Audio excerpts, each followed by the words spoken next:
Well, welcome everyone to another edition of the Brownson Group. Today we're going to be talking with Dr. E. Michael Jones, the author of a book called Libido Dominandi, Sexual Liberation and Political Control. Hello, Dr. Jones. Hi, Dave. How are you? All righty.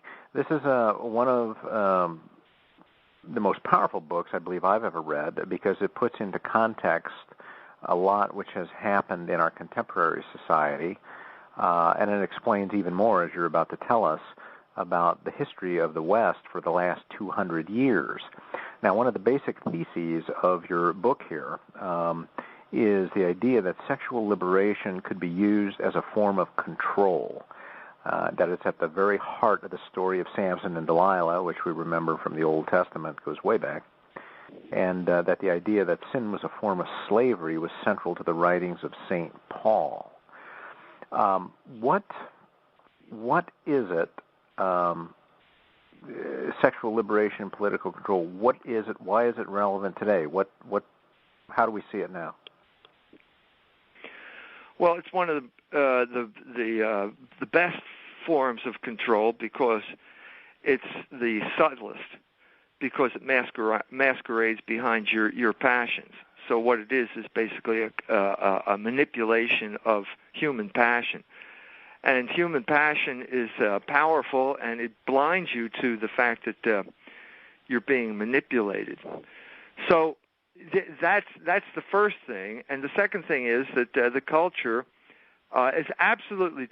now, this is a question, I don't know whether people are blind or whether we're talking about deliberate repression of people who understand the story, but the culture is absolutely adamant in not allowing any type of explanation of pornography along these lines.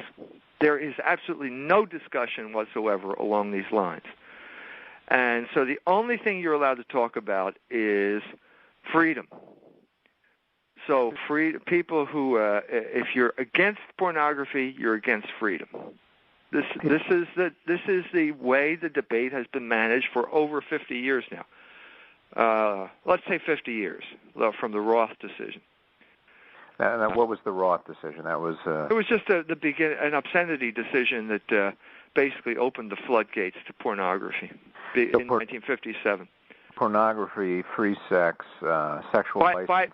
By action, because up until this time, pornography had never been considered a First Amendment issue, and obscenity was never considered First Amendment. And this was the opening of the door to allow pornography to be considered a First Amendment freedom of speech issue.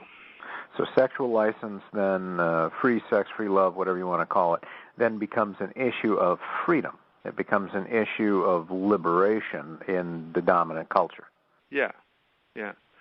So in order to really understand it, the real dynamics of it, you have to take a step back and you have to look for examples. And I think the best example that I can come up with was the instance of the Intifada, the battle between the Israelis and the Palestinians.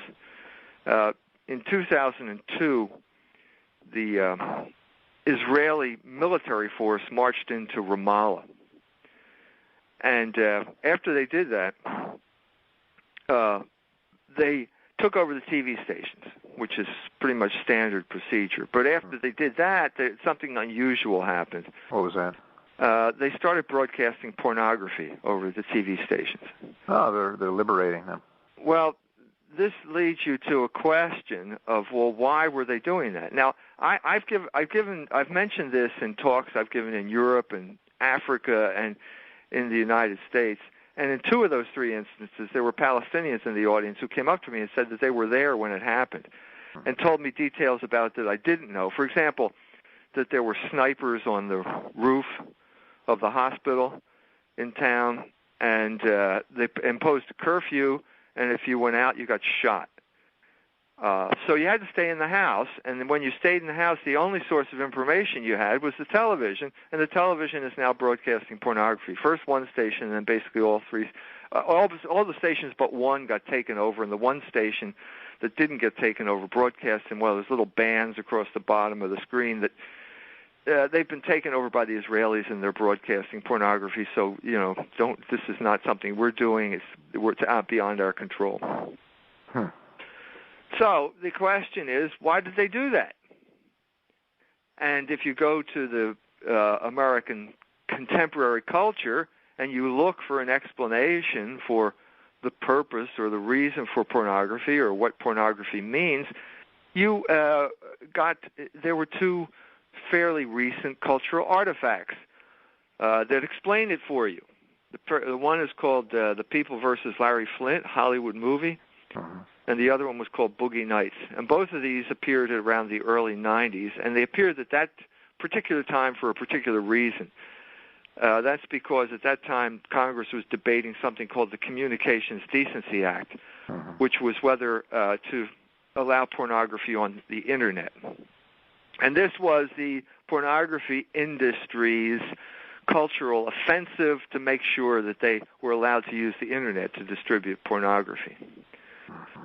So you go to a movie like The People versus Larry Flynt, and Woody Harrelson, for some reason, they picked him to play Larry Flynt. I don't know I guess Jabba the Hutt was had other obligations at that time.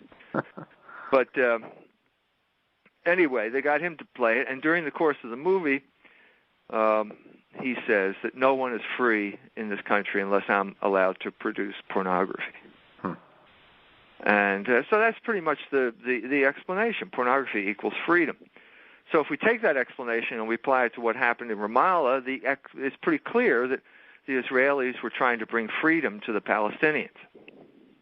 Well, but your book and your thesis is that that's really just a euphemism for a very sophisticated form of slavery. Well, I think anybody in his right mind knows that the Israelis are not interested in liberating the Palestinians unless we take liberation in a contemporary cultural sense, and so you have to look someplace else for the explanation. And I'm saying the real explanation can be found in places like the story of Samson and Delilah in the Bible, which is also set in Gaza. So nothing has changed in that regard. So the idea is to get people to watch pornography or accept pornography, whether it's in the United States or anywhere else. Once they start doing that, then their passions will determine how they live their lives. Yeah. And the people who present the pornography will make money because people will want to feed their passions, and as these industries make more money, they'll be able to exert more influence on the society. Right. That's pretty much the explanation. So to begin with our example, everyone's supposed to be distracted from the fact that the Israelis have just taken over your town because all you're going to do is watch pornography now. And that's pretty much what the Shin Bet and the CIA had in mind when this thing was proposed in the first place. So I think that makes pretty clear that that's the military application of pornography. It's a weapon in cultural warfare, and the group that controls the pornography ultimately ends up controlling the mind of the country where they have settled in. And so what you see here is that the same thing happened in the United States in a less dramatic fashion over the course of the 1960s, when the Catholics fought. Catholics have been fighting Jews for 30 years at that point over obscenity. The battle over obscenity in the United States was a Catholic-Jewish battle. Usually Irish Catholic attorney generals fighting Jewish Hollywood pornographers or New York pornographers in the early years. People like Samuel Roth, who was the guy who was involved in the Roth decision in 1957. Mm-hmm. Yeah, you mentioned something about culture, and culture is a very important aspect of human life, and it's also a very, I guess you could call it, like Clausewitz would call it, a center of gravity to certain people. It would be kind of one of their resources that holds them together, and if you can corrupt that or change that, then you can control them. Yeah. So the battle is over who controls the cultural settings in America. Mm-hmm. And the battle was basically between the Catholics and the Jews. Now, this battle wasn't necessarily fought by a political regime. It seems like what you're saying, that there were industry, in reading your book, there was industry that was involved, there was academe that was involved, and occasionally it would spill over into the legal or the political arena. Is that pretty accurate? Yeah, I think that what we're talking about is moral and pre-political. In other words, if you can control this aspect, then the politics sort of follows naturally from that. Because, first of all, you've established the parameters of control. You've established the idea that control is something that is acceptable. Mm-hmm. And it's acceptable because it's not perceived as control. No one perceives of this as control. Everyone, I mean, there's the libertarian argument, like, well, if you don't like it, well, change the channel. This type of thing. That's not the issue. The issue is who gets to determine what's on the channel in the first place. And once you get that, once you control that, then the other stuff just sort of falls into place naturally. And that was the genius of the people who were involved in this thing. They knew that the moral, let's say, sexual settings preceded the cultural settings, and the cultural settings preceded the political settings. Hmm. And so if you control, it's like this narrowing, slice of pie. If you get to the center of the circle, it's a small piece. But it radiates out from there and covers a wide area by the time it reaches the circumference. And that's what we're talking about here. In your book, you talk about roughly 200 years of history, and you talk about a number of individuals and specific events in history where these default settings were being adjusted. Yeah, well, the main adjustment of default settings is known as a revolution. Mm-hmm. So the first revolution I deal with in the book is the French Revolution, because it was in many ways the biggest. It's not the only revolution, but it was the biggest revolution, the most significant revolution in the modern era. And what I'm saying here is that it's based on St. Augustine. He's the one who said that a man has as many masters as he has vices. He's the one who proposed the alternatives, and the alternatives are the city of God and the city of man. And the city of God is based on love and service to your fellow man. And if that's the case, then the city of man has to be based on the opposite. And the opposite of that, love and service, is libido dominandi. I got the phrase from Augustine's City of God. What does that phrase mean? I'm sorry. It means the desire to dominate other people, the dominating desire, the lust to dominate other people. And so once you turn away from the city of God, which is what France did when they killed the king, there's only one other place to go. And so what you have to do then is dedicate yourself as a part of this new culture to dominating other people. Mm-hmm. And so what you see after this, beginning with this period and for the next 200 years, is the use of freedom, first of all, as the prime way to dominate people. And secondly, what the culture becomes involved in is more and more refined techniques of domination. Because, if you really want to succeed, you've got to be subtle, because no one likes to be dominated. At least not overtly. No, that's why the use of the term freedom is so important here, because it becomes the justification for more and more sophisticated and elaborate forms of domination. What they're talking about a lot of times with freedom is a release or a removal of any sort of obligation to others or to God or to morality. Yeah, it's usually the standard liberation is, I am going to liberate you from the bondage of morality. Well, morality is another word for reason. It's called practical reason. And so if you liberate a rational human being from reason, you're turning him into a slave or an animal. And that's what happened here. But lots of people, I don't know whether it's most people, but lots of people feel that the only thing freedom means is the ability to gratify their passions. Mm-hmm. And so these people know that, and so the regime then becomes the guarantor of your ability to gratify your passions. And so you gain the regime gains the allegiance of a certain group of people, and they become the commissars one way or the other, either by getting paid, as in the case of university professors, or just, normal people who chew you out for expressing bad ideas, which is to say, where you stand up for the moral law in one way or another. Now, it's important that your use of the word term does not necessarily mean political. It could mean the socioeconomic, intellectual, cultural. Yes, that's right. I mean, I think a lot of people think of regime, they think political, but as I read your book, I got the sense that it's beyond political. It's pre-political, as you said earlier. No, it's more cultural than it is political. Mm-hmm. And so, it's obvious that universities are part of the regime. It's obvious that the media is part of the regime. They tell the story the standard, the acceptable story. And the acceptable story in this regard is that, pornography means freedom. Everybody, you won't get anywhere if you don't express those views, because the regime won't let you get anywhere. You indicate that if you don't go along with those views, you either get patronized or you get ignored. If you go along with the views of sexual liberation, but then you change your mind, then you're in a lot of trouble. Well, then, the first way that this culture deals with you is called dynamic silence. If you're at a low level,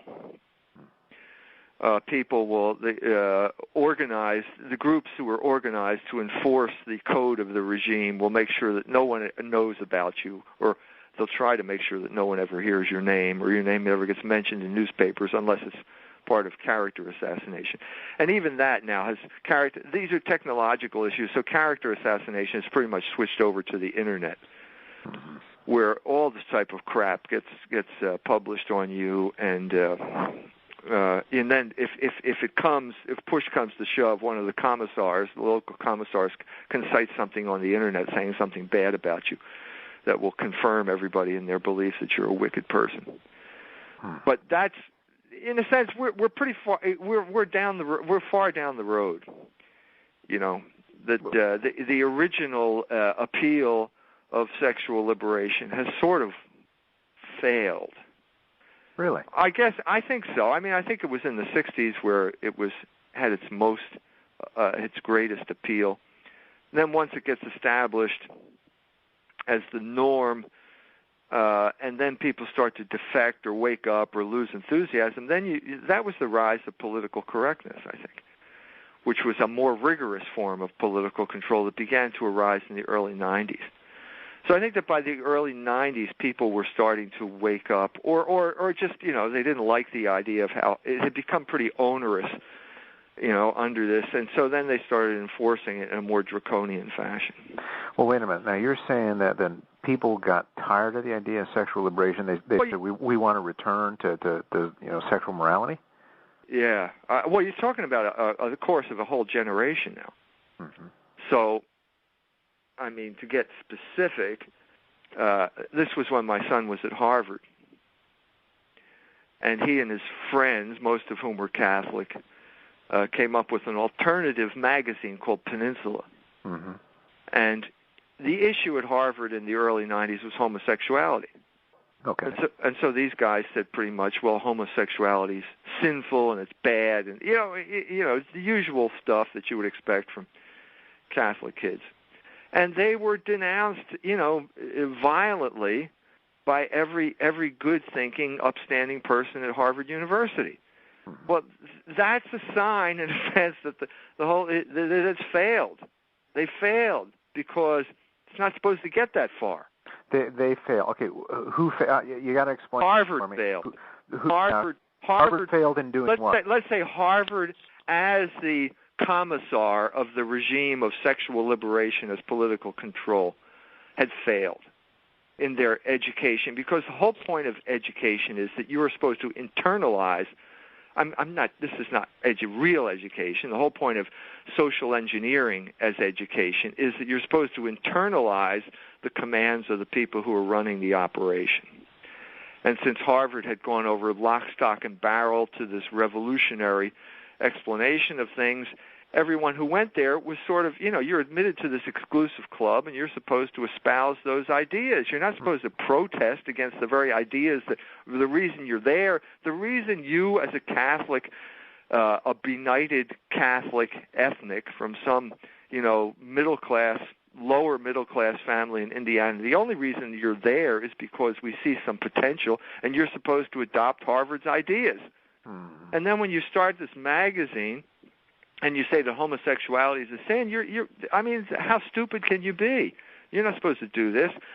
So you've committed a sin against etiquette by doing this. But what you're really saying is that the real source of the anger is that they perceive that these kids are ungrateful. They're supposed to, this is Harvard, man. You're supposed to act as if you're part of the establishment now. And part of the establishment means that you're supposed to espouse homosexuality as the greatest thing that anyone could ever aspire to. I mean, if there's ever virtuous behavior, it's sodomy, isn't it? Well, I suppose that's how a lot of the cultural mandarins would have you. Well, that's clear that's what you were supposed to think at Harvard. It even replaced racial, the racial ideas of the 60s, like the civil rights movement. This was the next extension. I mean, after feminism, it was sort of like civil rights, then feminism, and then homosexual rights, and that was sort of the cutting edge of the zeitgeist. And you sinned against the cutting edge of the zeitgeist by saying that it was wrong. Well, these kind of things, like the Peninsula magazine, kids at Harvard like your son and others who are standing up and espousing traditional morality and the Catholic way of thinking must also be a cause of concern for this socio-economic cultural elite.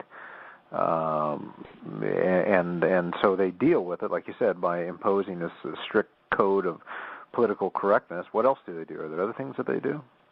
Well, that's just the beginning. The rest of it is, you can't get a job in any form unless you're willing to espouse this type of liberation. Now that's a blanket statement, and it's wrong to a certain extent because there is a reaction does arise to these things. Nothing happens without a reaction, and the reaction was conservatism to some extent. But then you see that conservatism gets co-opted over a certain period of time, and that's another whole story that we could talk about another book. Right.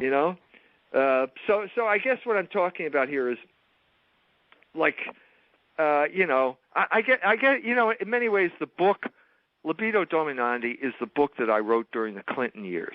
Right. And I guess Clinton is Bill Clinton is the best expression of sexual liberation as political control. He was the epitome of this. He was the baby boomer who was a total slave of his passions, and therefore he was a total slave of the people who could manipulate his passions. And so there was a reaction to Bill Clinton, and that was known as George Bush, and that's a whole other story. You know what I mean? You could talk about that as a whole other story, but let's talk about. I mean, I think in many ways, Bill Clinton is the culmination of Libido Dominandi. I think even if I had written it 100 years from now, I probably would have ended with Bill Clinton because he so epitomized, the whole Monica Lewinsky thing sort of epitomized the whole thrust that began with the Marquis de Sade, with the French Revolution. Mm-hmm. He was the baby boomer. He's 2 years older than me, but he's basically that generation who got totally swept away by the sexual liberation of the 60s and sort of made a career out of it. Mm-hmm. You said earlier, and you indicate in your book that from the French Revolution until the time of Bill Clinton, that the techniques of domination have been ever more refined. Can you give us a summary of what you mean by that? Yeah, there are two aspects. One of them is technological. So if you begin with the Marquis de Sade, it's probably the first man who articulated the whole idea of sexual liberation as political control, or let's say the political implications of sexual liberation.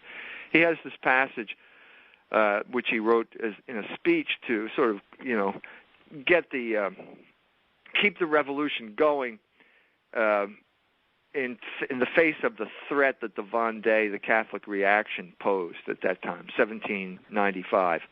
And he said what you need for a Republican government, and by that he means revolutionary government, is to exhibit the women naked in the theaters.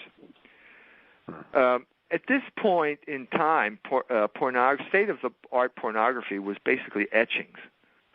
And so you had etchings in the Marquis de Sade's sort of pornographic masterpiece, Justine, and that became a famous book. I think it was Byron and Shelley. It figured in their lives and the creation of Frankenstein, which was in many ways the reaction to the French Revolution.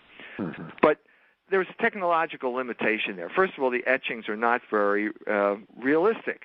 Mm-hmm. And secondly, when it comes to actual, women in a theater, you got a technological problem. Either you got a real big theater, in which case the people in the back row, you can get a lot of people there, you can affect a lot of people, but the people in the back row probably can't see very well. Or you get a small theater in which everyone can see well, but that's not a whole lot of people. So what happened is that over this period of time, technology really became the driving force behind pornography. And so then you had photography, which was a big step forward in terms of realism, and then you had moving pictures. And so by the time of the 1930s, the next great philosopher of this use of pornography was Wilhelm Reich, who said that he could, corrupt women's morals if he could expose them to a mass situation, because then everyone felt that everyone else was doing it, and so they didn't feel so bad. So mass situations were things like Woodstock was a mass situation. It was a Dionysian festival, which had a big impact on the baby boomer generation. It breaks down barriers when you see other people either talking about it or doing it, and it seems like now it's sanctioned, it's approved by whoever the powers to be are. Yeah, so it's okay. So you don't feel guilty about what doing something that is wrong. So the most recent example of this mass situation would be something like the vagina monologues, which we have dealt with in detail over the past few years. Yeah. The first performance here in South Bend was at St. Mary's College, in which they had a nun leading the girls, chanting words like cunt and so on and so forth. Mm-hmm. And I wrote an article on that, and that got that thing canceled. But the revolutionaries who have taken over Notre Dame and St. Mary's then staged it at Notre Dame instead. And then it became a battle. Every year they're going to have the vagina monologues. Every year some alumnus from Cleveland is upset and writes a letter to first Father Malloy. It was Father Malloy for the most part, right, who then said, hey, it's academic freedom. Right. Academic freedom, which is basically shows you that this Catholic priest has internalized the commands of his oppressors, because no one before 1957 ever thought that obscenity had anything to do with speech, right, or freedom of speech, or certainly not academic freedom, because that's even a higher level than, let's say, newspapers. But anyway, so he diddled around, and then finally they got a new president, and the new president capitulated totally and utterly to the revolutionary forces on campus. And you know that story better than I do. Well, though this past year, of course, they kicked it off campus, and it remains to be seen whether it'll ever come back. But it doesn't have to come back now. This is the whole point. The revolution succeeded. The Jenkins administration has totally and fatally compromised itself, and so they don't need it anymore.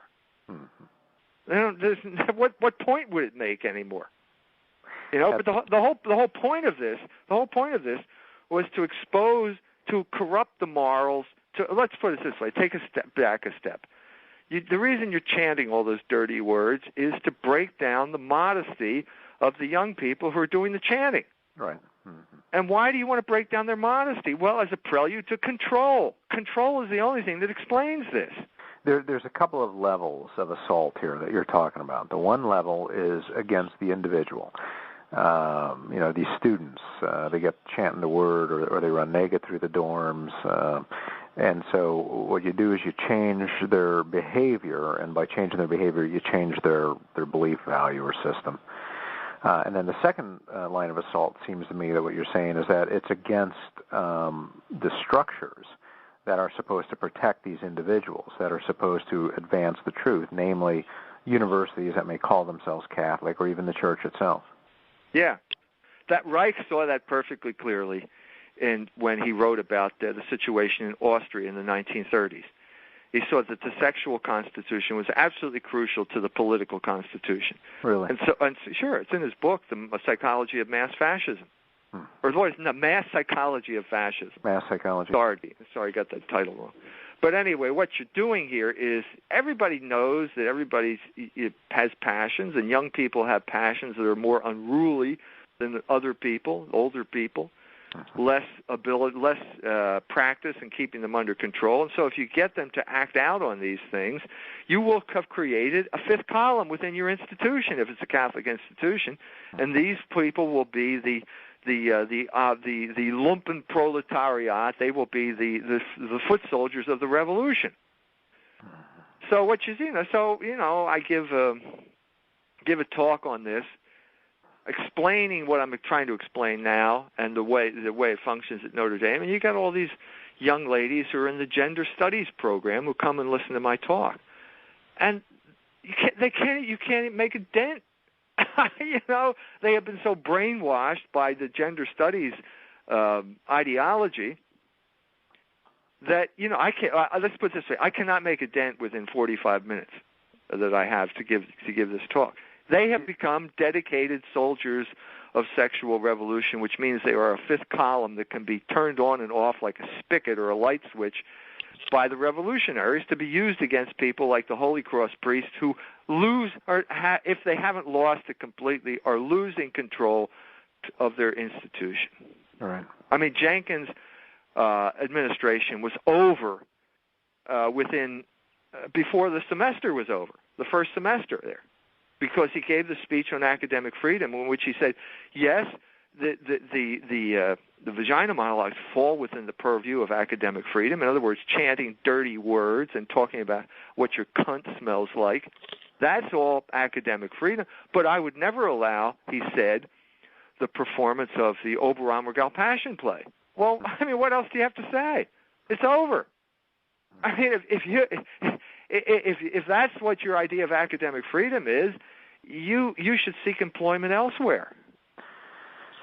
Now, you make in your book, you spend some time writing about recent events. By that I mean the last 60, 70 years, things that have happened in this country. You spend some time talking about the Rockefellers and about the Reverend Hesburgh at Notre Dame and the assault on Catholic teaching on sexuality and contraception.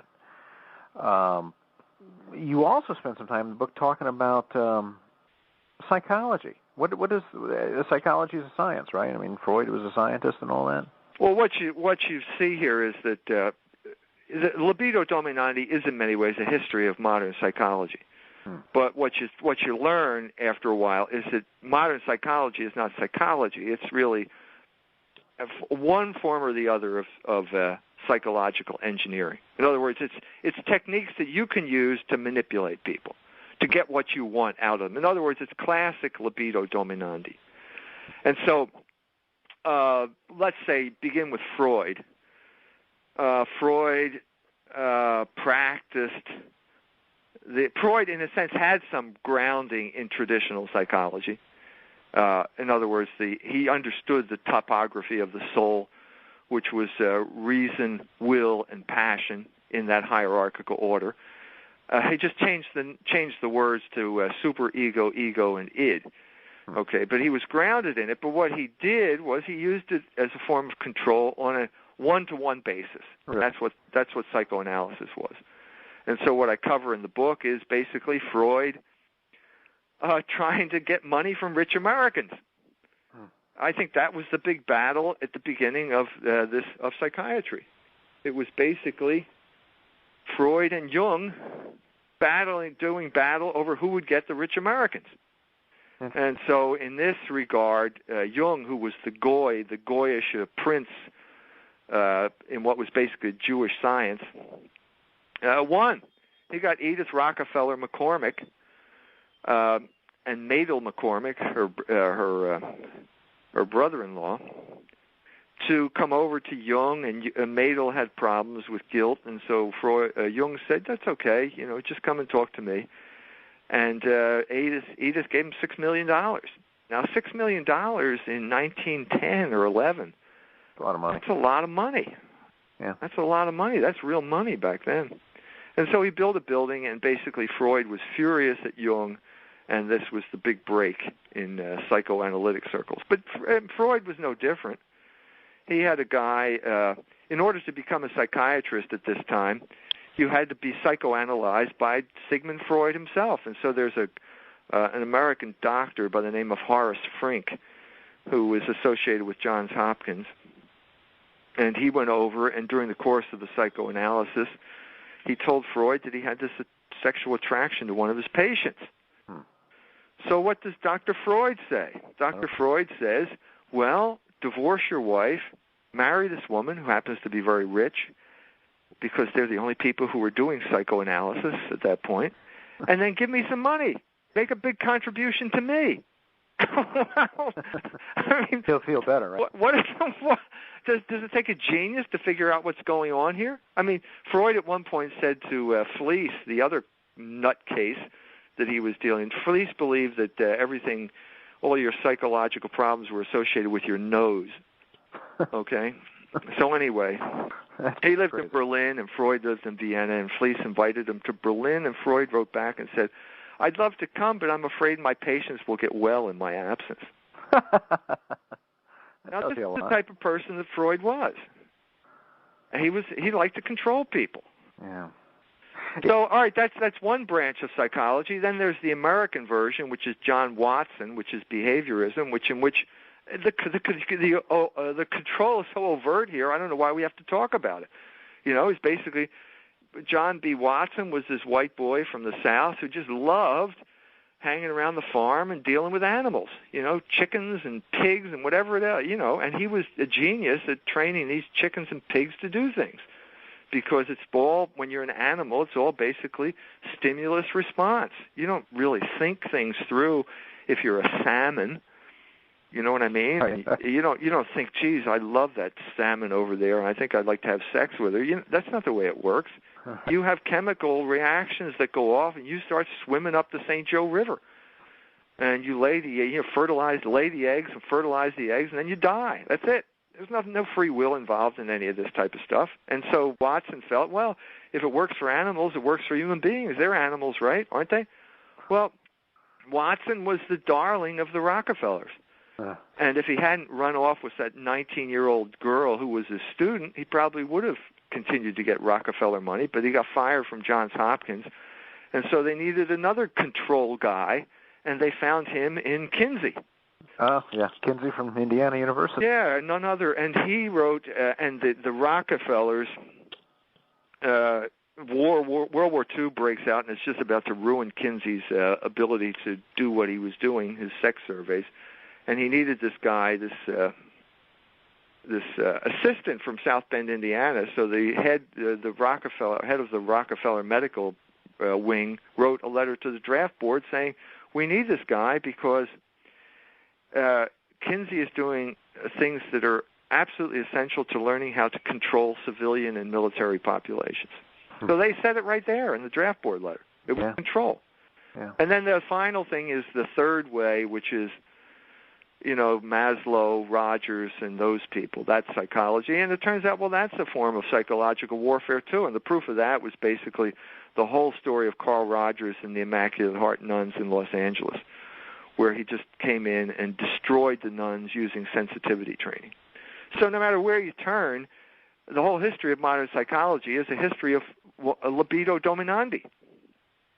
It's the history of being controlled by someone who's able to manipulate your passions.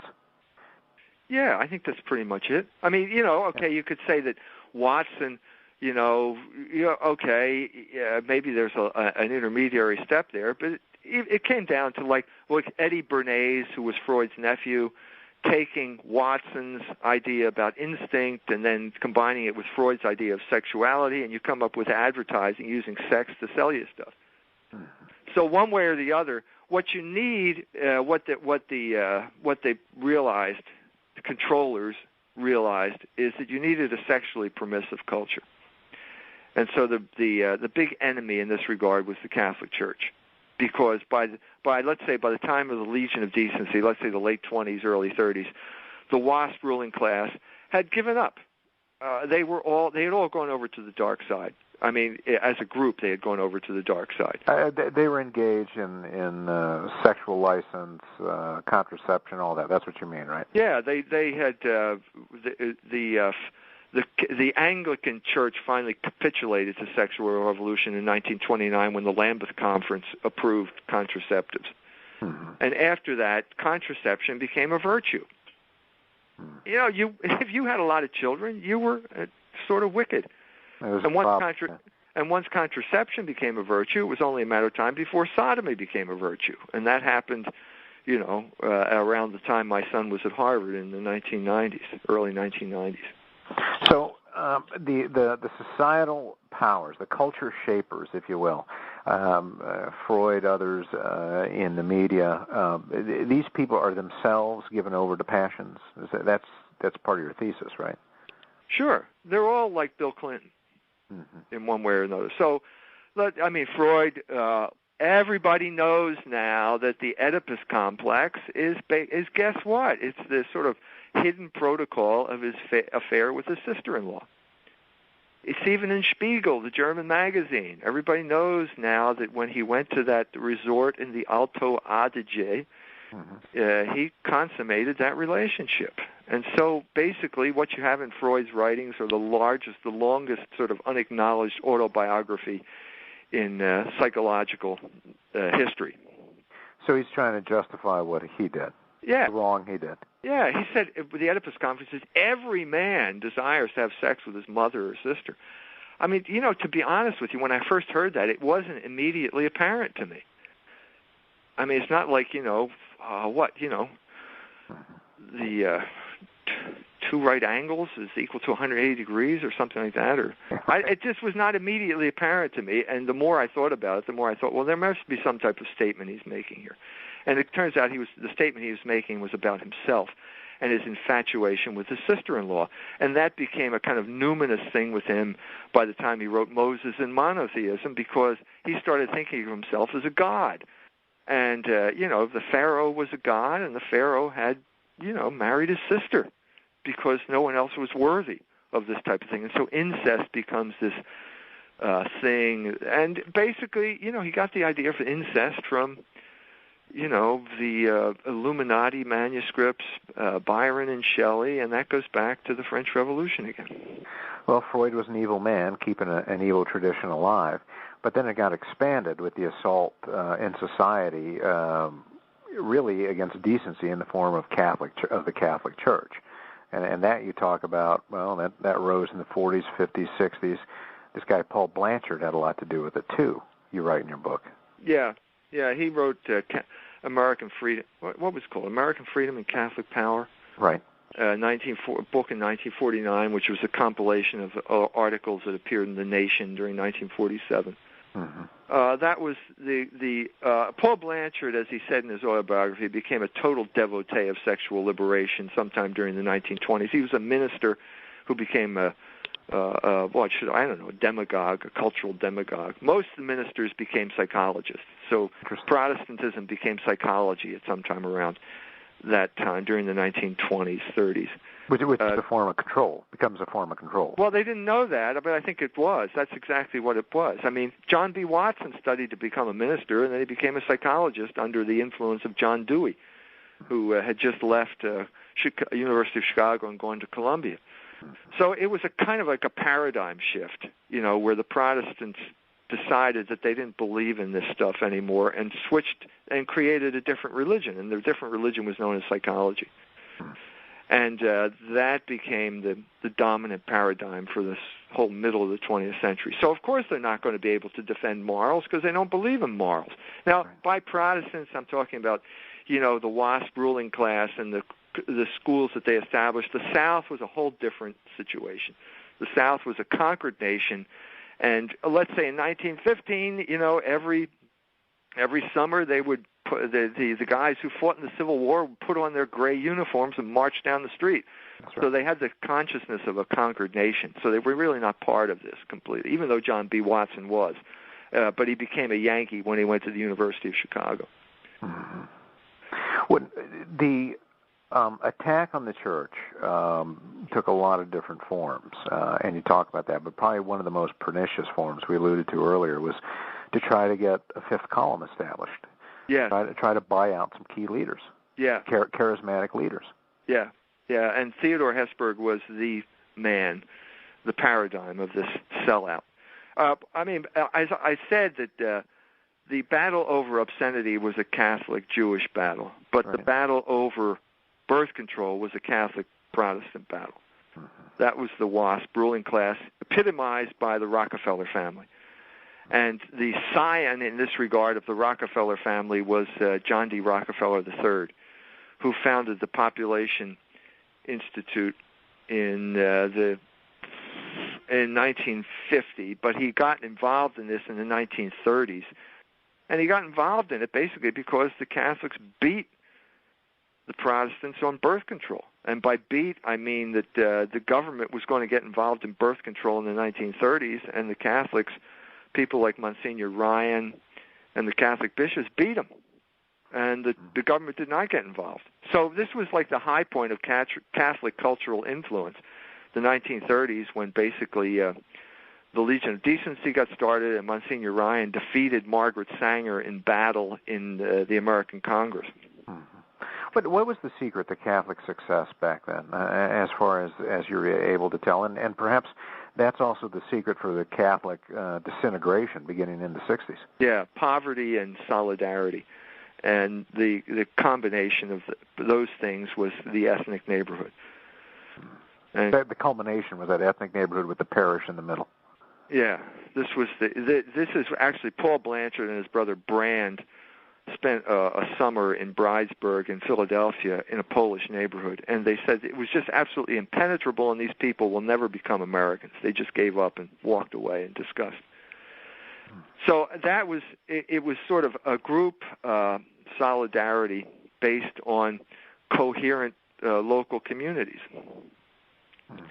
where the priest had a role of spiritual leadership, and where the bishop was not afraid to antagonize other groups. For example, Cardinal Doherty of Philadelphia called for a boycott of the Warner Brothers theaters in 1934 in Philadelphia. Mm-hmm. And everybody knew this was a battle between Catholics and Jews. Everybody knew that. Mm-hmm. And the Catholics won. And the Jews had to put in place the production code in Hollywood, which existed for 31 years until 1965. So what happened during the early 60s, coincident with the Second Vatican Council, the Jews and the WASPs started looking for people to collaborate with. Collaborators was the word that was used for the people in France who worked with the Nazis. And I think it's an apt term here. And Hesburgh was a collaborator. Right. So what happened is that the Rockefeller, John D. Rockefeller, thought that Vatican II would be an opening to change the Church's teaching on birth control. And so what his people, Cass Canfield, who was on the Population Council, I think also the head of Planned Parenthood in New York in the early 60s, arranged to have a series of secret conferences at the University of Notre Dame from about 1963 until 1965, at which they specified, pretty much told Hesburgh, we want you to change the Church's teaching. They didn't say it that bluntly. It was just going, hey, we're going to explore the issue and blah, blah, blah. But then they also said, look, you're not allowed to invite these people. Father Zimmerman was one of them who's not allowed to be invited because he was a promoter of, natural family planning. He was an opponent of contraception. So once again, we're seeing very sophisticated control saying, we just want to explore this topic. Yeah, we're just, and we'll give you money. We'll give you money. The Rockefellers are going to give Notre Dame money, and if there's one thing Notre Dame loves, it's money. Yeah. Well. And they love the idea, like Kinsey. Hesburgh was like Kinsey in this regard because he felt that by associating with the Rockefellers, he got credibility, a credibility that he didn't have just by being some Catholic priest. Do you think Hesburgh was trying to advance the Catholic faith, the Catholic religion? I think he was trying to get money. Mm-hmm. I think that's what he wanted, money and prestige. That's what he wanted. There seems to me that in talking about Paul Blanchard and his trip to the ethnic neighborhoods and opposing that with Ted Hesburgh and Notre Dame, that there's been a real falling away from the spiritual and an embracing of the material as the primary as the primary purpose of life. Well, the word would be assimilation. And so there were people who felt that the Catholics were an unassimilable minority. Certainly Paul Blanchard felt that way. Mm-hmm. But by the 1960s, there were people who felt that, no, we can work out some modus vivendi between Catholics. And the man who was the man who came up with the theoretical justification for that was John Courtney Murray. And he wrote a book called We Hold These Truths, which I think is not a bad book. I mean, he says that the essence of America is morality, and at the end of the book he said if that Constitution were ever threatened, Catholics could withdraw their allegiance. Well, that's exactly what happened the minute he appeared on the cover of Time magazine. He was sort of the paradigm. He was sort of the paradigm of the American Catholic during Vatican II. When we no longer feared the modern world and blah, blah, blah, and so on and so forth. And what happened is that Catholics got taken to the cleaners politically. They lost all their political power. Even though John Kennedy was elected president about that time. Yes, that was the culmination of Catholic political power. So the culmination of that arc that began in, let's say, 1934 when Cardinal Doherty organized the boycott of Warner Brothers theaters in Philadelphia. You could take that to its apogee by going back to Philadelphia in 1962. July 4th, 1962, Independence Square, Philadelphia. You have on the platform there a Catholic president of the United States, a Catholic governor of the state of Pennsylvania, and a Catholic mayor of Philadelphia. Now, that was sort of the high point of Catholic political power. That's pretty powerful to have all Catholics there. Yeah. But to a degree, they had to sell out, or they had to give up the faith. Is that a fair statement? To a degree, yes. Mm-hmm. Although Kennedy, it's still an open book. He did do that speech to the Dallas ministers, right? Which was not a good explanation of the relationship between church and state from the Catholic perspective. Right. But on the other hand, I think that John F. Kennedy was the last man, or let's say maybe next to the last man, who felt he had a mandate from the American people, as opposed to a mandate from the rich and powerful, who paid his campaign expenses. So, the epitome of that would be Bill Clinton, who was like this piece of poor white trash from Arkansas who got a Rhodes Scholarship, and so as a result had been anointed by the powers, and then he just carried out their bidding by, NAFTA, GATT, those things, which sold out the interest of the great majority of the American people and the Democratic Party, but that's not who he represented. Right. Whereas John F. Kennedy, I think, did feel he represented the American people, or certainly had a mandate, and I think that's probably why he got killed. But that's a topic I can't really get into because I don't know enough about it. Let's jump back to John Courtney Murray here. He said Catholics could withdraw their allegiance? Yeah, that's the last page of the book. That's pretty powerful stuff.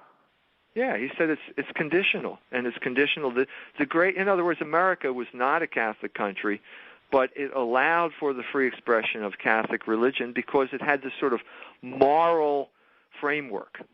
And he cites de Tocqueville and so on and so forth. And John Adams is not cited, but John Adams said, we have no constitution that functions in the absence of a moral people. Mm-hmm. So in a sense, we're all different Protestants, Presbyterians, Baptists, Catholics, whatever. But we all accept these certain moral principles because they are the principles of the natural law. Well, that got changed. That got changed during the 60s. Right. I mean, when you're dragging abortion, I mean, for God's sake, if there's anything that is so obviously a violation of the moral law, it's abortion. And now that's what you have to defend. And Notre Dame has to defend it. They got into the business by defending birth control. And now, and then by the 70s, they were defending abortion and pornography.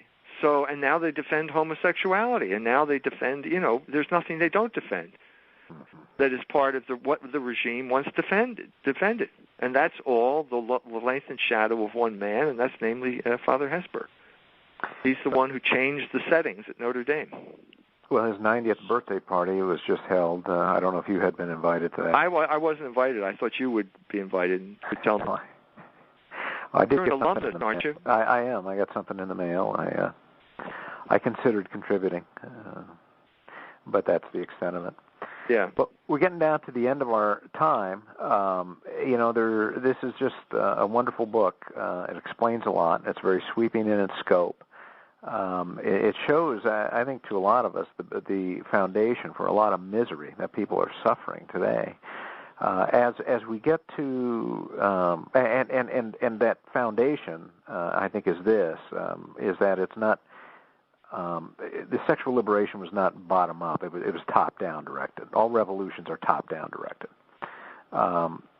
As we get to the end, any comments here or thoughts that you want to leave the audience, right? Or any comments there about what I said about revolution, sexual liberation? Anything you want to say here, Michael? Well, it is the genius of it is that it does take into account the psychological situation of millions of people, because everyone's born with unruly passions, and you have to spend your lifetime using reason to control them. And so it does appeal to the fallen man and in all of us, and so that's part of its genius. The trouble is that it's always a situation that gets out of control. And so the sequel that I wrote to Libido Dominandi was Monsters from the Id, which is about horror movies, and which is about how this experiment never works. This kind of like the standard horror movie story is the experiment that got out of control. And that's the story of our culture. It's out of control. Yeah, it's got out of control, and I guess one of the best examples would be the whole trajectory of the civil rights movement ending up with this destruction of the black family. How that happened, which I go into detail in the Libido Dominandi as well. But horror is the expression of that. In other words, horror is the expression that it didn't work out. And so what happened, like in 1979, everybody thought, Alien is this great movie. Well, why? It's because now oral sex is dangerous, and everybody knows it's dangerous. That's the whole message of Alien. Really? Yeah, and they loved the movie because it really told the truth in a way that all this other sexual liberation propaganda was not telling the truth. And that's why horror became such a force in the popular culture for the next, I'd say, 20 years. Let's say from Alien or Halloween all the way up to Wes Craven's Scream movies, which were basically parodies of the slasher genre. You're saying that these motion pictures touched something that people were feeling as a result of this culture that had gone off the tracks. Yeah. Yeah, they knew that it was bad stuff. They knew they had been hurt by it, but they couldn't say it because if you say that you're hurt by the sexual revolution, you don't get into Harvard, or they say bad things about you. So, that was the bind. That's why horror is so important, because it articulates something that you can't say openly. It's like a release valve. Yeah, it is. That's what the monster allows you to say what you really want to say. So it's cathartic in that regard. Well, let me ask you, if it's out of control, where does it go? What has history shown us that when things like this get out of control, and you've got an amazing ability, to pick up on these, I think you call it these Whiggish operations that have ended up going off the tracks. And did they ever get back on the tracks? What happened? No. Once you get on the road of empire, you never get back on the tracks. So you just enter into a period of decline, and something else takes the place of the empire.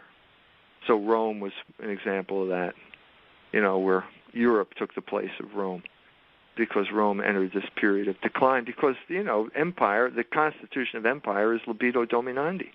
You're dominating other people. There's no sense of common good or anything. It's just domination. And eventually you come across someone you can't dominate, and they dominate you, and then that's the end.